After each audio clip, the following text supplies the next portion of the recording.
పరిశుద్ధాత్ముడి ప్రేరేపణ సంఘంలో కలుగుతూ ఉంది. దేని కొరకంటే ప్రార్థన కొరకు. మూలుగిలుడు అబ్బా నాయన తండ్రి అని మూలుగిడి ఆత్మ ఏమండి పరిశుద్ధాత్ముని ద్వారా మనకు కలుగును గాక.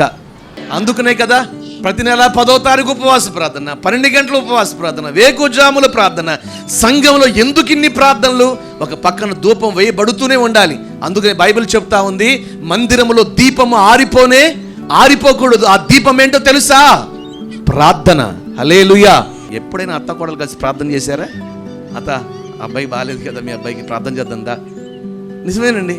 ఇన్ని సమస్యలు ఉన్నాయి, ఒకరోజు ఉపవాసం ఉందాం అత్త, నువ్వు కడుపు మార్చుకుని కూడా కడుపు మార్చుకుంటా, ఇలా ప్రార్థన చేద్దాం.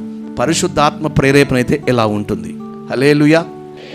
అన్నదమ్ములు ఉన్నారు, అక్క చెల్లెలు ఉన్నారు, ఇక్కడ చెల్లిదా ఒకరోజు ఉపవాసం ఉండి ప్రార్థన చేద్దాం. తమ్ముడు ఒకరోజు ఉపవాసమా? నా వల్ల కాదు, అసలు ఆకలి నేను ఉండలేనురా.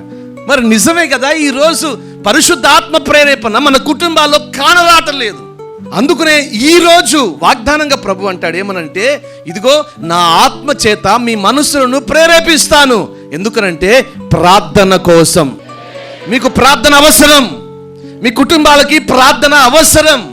ఒక పక్కన రాత్రింబగళ్ళు దైవ సన్నిధిలో ప్రార్థిస్తూ ఉండగా ఈరోజు క్షేమంగా ఉంటా ఉన్నాం. అందుకనే పరిశుద్ధాత్ముడు ప్రేరేపణకు మనం లోబడిన వారమై ప్రార్థించు వారముగా ఉందుముగాక.